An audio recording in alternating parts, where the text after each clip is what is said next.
Assalamualaikum guys, apa kabar nih kalian? Semoga baik-baik aja ya. Jadi di video kali ini aku mau ngebahas alur cerita dari film horor terbaru di tahun 2022 ini. Dan untuk judulnya sendiri kalian bisa cek di kolom deskripsi ya. Terus untuk ceritanya sendiri, film ini bakal menceritakan tentang satu kota terkutuk yang mana semua orang yang masuk ke dalamnya nggak akan bisa keluar hidup-hidup. So, seperti apakah kisahnya? Kita langsung aja ke isi cerita film selengkapnya.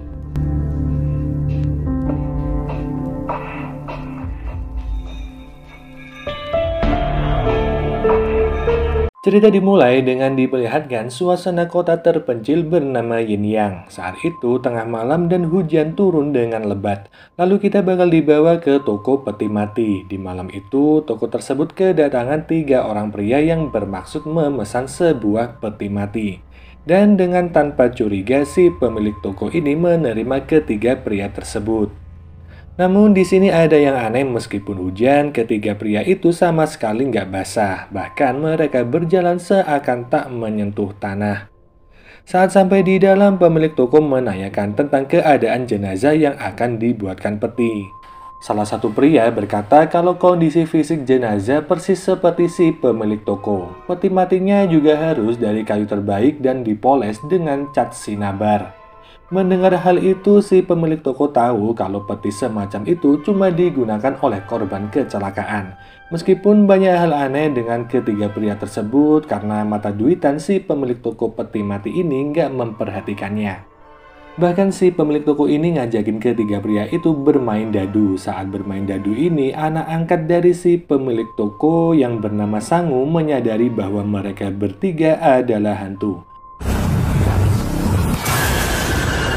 Oh ya, si pemilik toko ini nggak punya istri dan anak ya. Dia cuma tinggal bersama anak angkatnya yang bernama Sangu. 6 hari pun berlalu, tanpa sengaja ada seorang peramal yang datang untuk meminta minum di toko peti mati. Setelah mendapat minum, si peramal ini bertemu dengan pemilik toko. Dan si peramal ini menyadari ada hal yang aneh dengan si pemilik toko. Si peramal lalu bilang kalau ketiga pria yang ditemui pemilik toko adalah hantu. Dan di saat si pemilik toko merayakan ulang tahunnya, maka di hari itulah ketiga hantu tersebut akan datang untuk menjemput si pemilik toko. Mendengar hal itu, pemilik toko ini memohon agar diberitahu cara untuk menghindari kutukan tersebut. Si peramal bilang kalau besok malam dia harus bersembunyi di kolong peti mati. Dan gak peduli siapapun yang memanggilnya, dia gak boleh keluar. Keesokan malamnya, ketiga hantu itu emang datang. Dan emang benar ketiga hantu sempat kesulitan menemukan pemilik toko.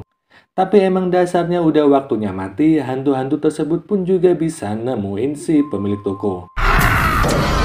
Mayat si pemilik toko sendiri ditemukan dalam posisi terbalik di sumur saat pagi hari. Lalu kita bakal dibawa ke 20 tahun kemudian. Yaitu saat para pemuda kota Yin Yang sedang membicarakan kejadian itu.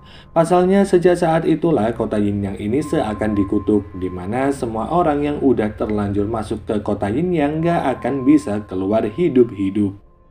Saat lagi asik ngobrol ini, tiba-tiba mereka dikejutkan oleh 2 orang asing yang ikut nguping obrolan mereka.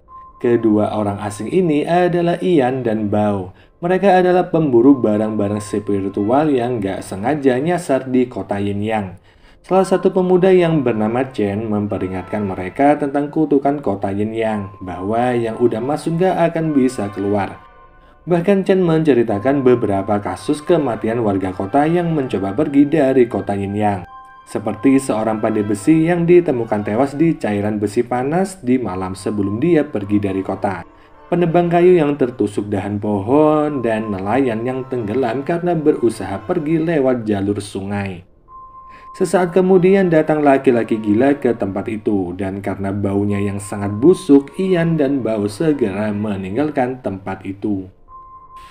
Ian dan Bao lalu pergi ke pasar, dan mereka tertarik ketika melihat kios daging. Ian lalu mengecek telenan besar milik kios daging tersebut dan dia menawar agar bisa membeli telenan itu. Namun meskipun ditawar mahal, si penjual daging gak bisa menjualnya karena kios daging itu adalah milik Sangu. Awalnya Ian dan Bao ini memaksa untuk membeli, tapi mereka dihentikan oleh Hehua, anak didik dari Sangu. Nggak cuma itu ya, Hehua juga curiga kenapa dua orang asing ini menginginkan telenan tersebut. Hehua lalu memerintahkan untuk membelah telenan. Saat udah dibelah, keluar cairan yang berbau busuk dari dalamnya. Itu semua karena darah dari daging yang dijual di kios meresap habis ke dalam telenan. Tapi setelah semua cairan itu keluar, ada satu hal lagi yang keluar dari dalam telenan. Hal itu adalah kelabang raksasa. Saat kelabang raksasa akan menyerang warga, Ian dengan sigap melempar pisau dan membelah kelabang itu. Dari tubuhnya keluar mutiara hijau dan di sini Hehua mengambil mutiara itu lalu pergi. Di sisi lain terlihat wali kota Yinyang bersama dengan putrinya. Si wali kota ini terlihat sangat dicintai warga. Dia sendiri juga sangat memperhatikan warganya meskipun itu orang gila sekalipun.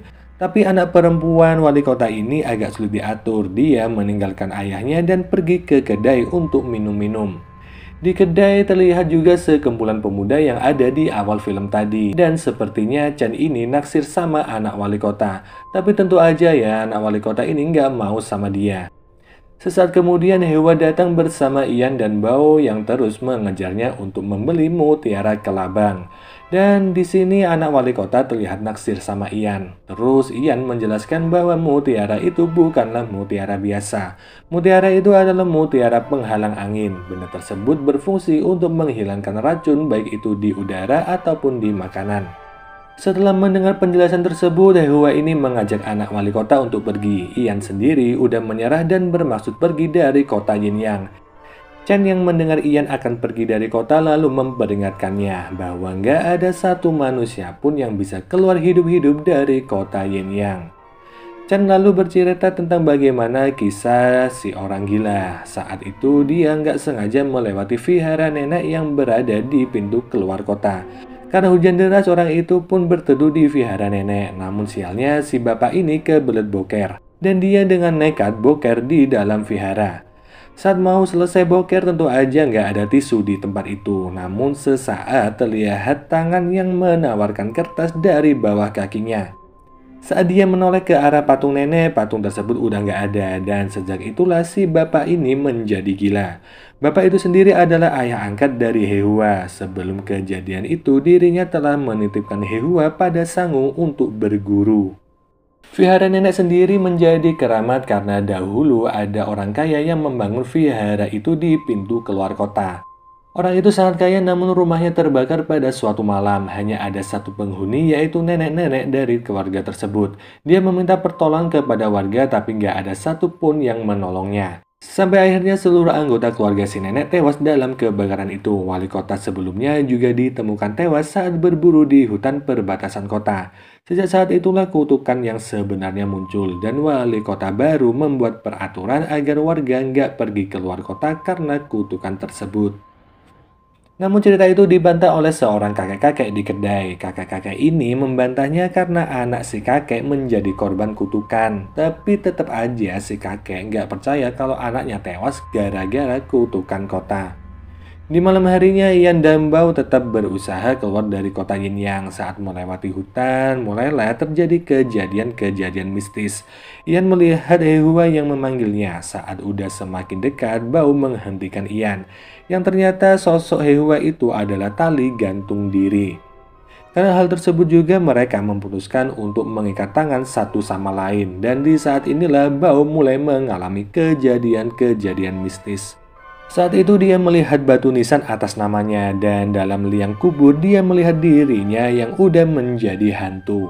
Namun saat ketakutan ini Ian berhasil menyadarkannya. Sambil berjalan gak kerasa mereka sampai di depan vihara nenek. Yang artinya tinggal selangkah lagi mereka bisa keluar dari kota Yinyang. Namun saat mereka udah lari susah payah menuju keluar, mereka malah kembali ke tempat semula yaitu pintu masuk hutan. Ian pun mulai berhalusinasi dan mereka berdua pun pingsan. Saat tersadar mereka berdua udah berada di toko peti mati milik Sangu. Para warga juga ada di situ termasuk wali kota. Sangu sendiri sekarang udah jadi dukun nomor satu di kota Yinyang karena nggak lama setelahnya Chen membawa salah satu warga kota yang terlihat seperti orang epilepsi. Orang itu sendiri bernama Wang. Dia bekerja sebagai tukang ronda kota. Terus kita bakal dibawa flashback beberapa hari yang lalu. Saat pulang dari ronda, Wang membawa boneka bersamanya. Wali kota lalu bertanya tentang boneka itu. Boneka itu dipesan oleh Wang dari Sangu dan dia bermaksud menjadikan boneka itu sebagai istrinya.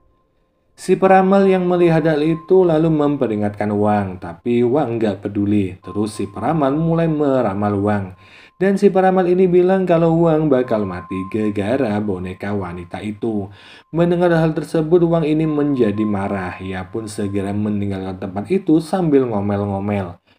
Balik ke Sangu, dia mulai menghipnotis Wang untuk tahu apa yang sebenarnya terjadi. Yang ternyata boneka itu benar-benar dijadikan istri sama si Wang.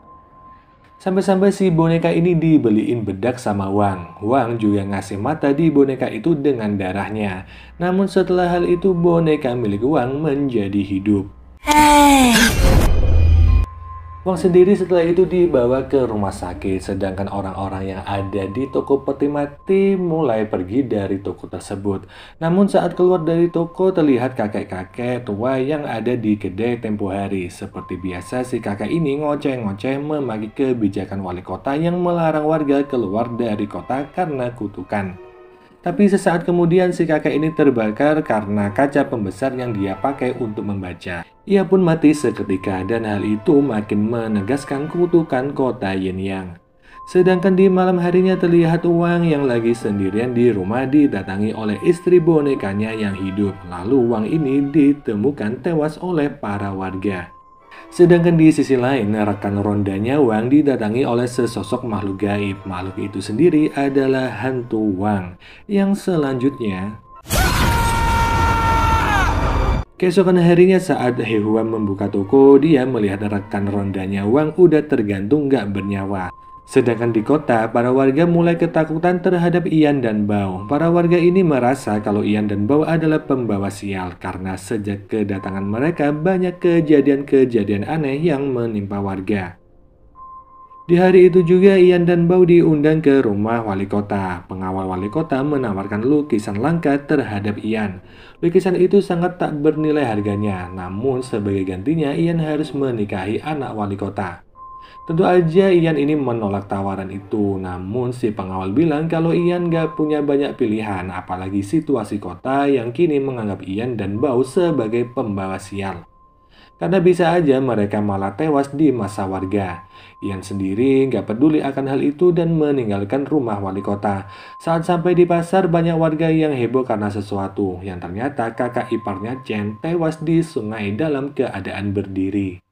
Ian lalu memeriksa batu di bawah kaki jenazah, tapi di saat itu juga para warga bermaksud untuk menghabisi Ian. Beruntungnya pengawal wali kota datang untuk menghentikan amukan warga. Setelahnya mereka berdua dibawa ke kuil Buddha di kota itu.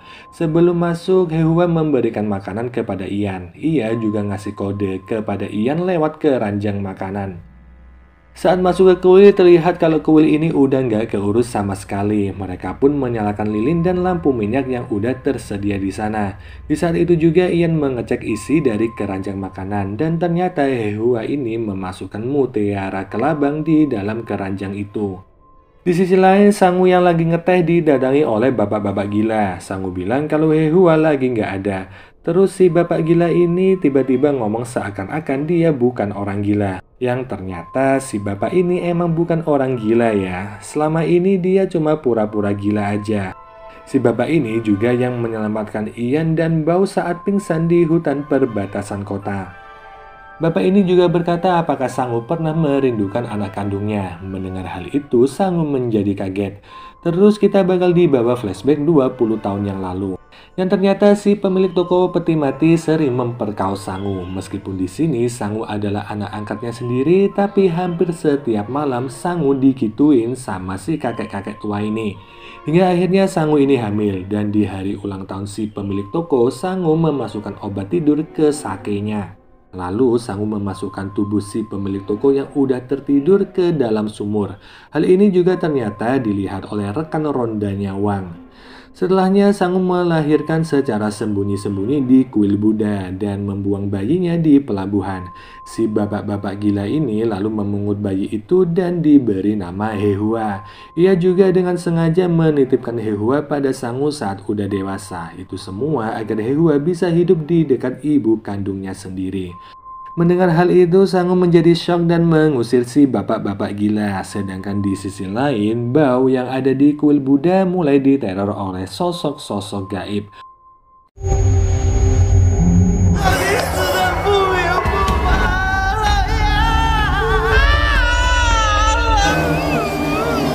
Mulai dari hantu Wang si tukang ronda sampai penunggu vihara nenek.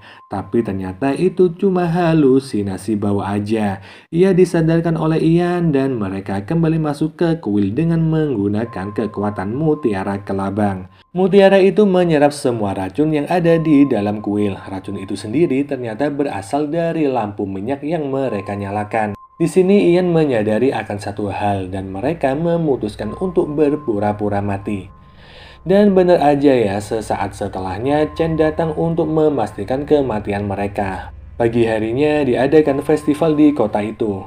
Chen juga berpidato bahwa kedua pria pembawa sial di kota udah tewas tadi malam. Saat Chen udah selesai pidato, kini giliran wali kota yang naik panggung untuk berpidato. Namun peti mati di atas panggung tiba-tiba terbuka. Ian dan Bao keluar hidup-hidup dari peti itu. Tentu aja hal ini membuat para warga menjadi panik, tapi di sini Ian mencoba menenangkan mereka dan dia minta untuk diberi kesempatan berbicara.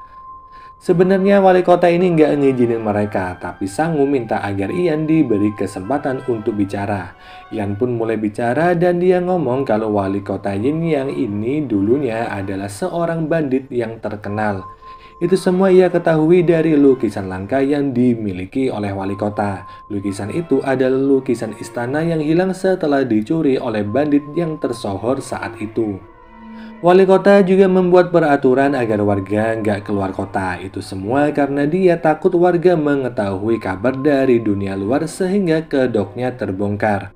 Kutukan yang terjadi di kota Yin yang sendiri sebenarnya udah direkayasa, mulai dari kakek-kakek yang terbakar karena sebelumnya baju yang dia pakai udah ditaburi oleh fosfor. Sedangkan kejadian-kejadian mistis yang lain itu semua karena jamur peti jenazah. Jamur itu tumbuh di dalam liang kubur dan jamur ini bisa membuat orang menjadi berhalusinasi seakan-akan ia diteror oleh kekuatan mistis. Saat wali kota akan membantah tuduhan itu, Sangu mulai berbicara. Dia ngomong kalau semua hal yang dikatakan oleh Ian adalah benar. Dia sendiri adalah orang yang membuat jamur halusinasi. Sangu berkomplot dengan wali kota karena wali kota tahu rahasia masa lalu Sangu. Jadi Sangu ini nggak bisa menolak kalau ingin rahasianya nggak dibongkar. Di sini Sangu juga bilang kalau Hehua adalah anak kandungnya. Ayah angkat Hehua yang seorang pria gila juga tiba-tiba ngomong dan membenarkan hal tersebut. Di saat mengharukan ini, si wali kota tiba-tiba menembak Sangu. Ia juga mengakui kalau dirinya adalah seorang bandit yang tersohor di masa lalu. Lalu si wali kota ini menggila dengan menembaki warga. Ian lalu menaburkan bubuk halusinasi ke wajah wali kota. Si wali kota lalu berhalusinasi dan saat halusinasi ini tanpa sadar ia menembak putrinya sendiri. Melihat putrinya tewas karena dirinya, wali kota Yin Yang memutuskan untuk mengakhiri hidupnya. Beberapa hari kemudian, Hehua dan para warga kota mengantar kepergian Ian dan juga Bao.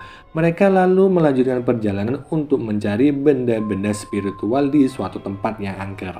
阴阳不同道，不干净。 Dan film ini pun berakhir.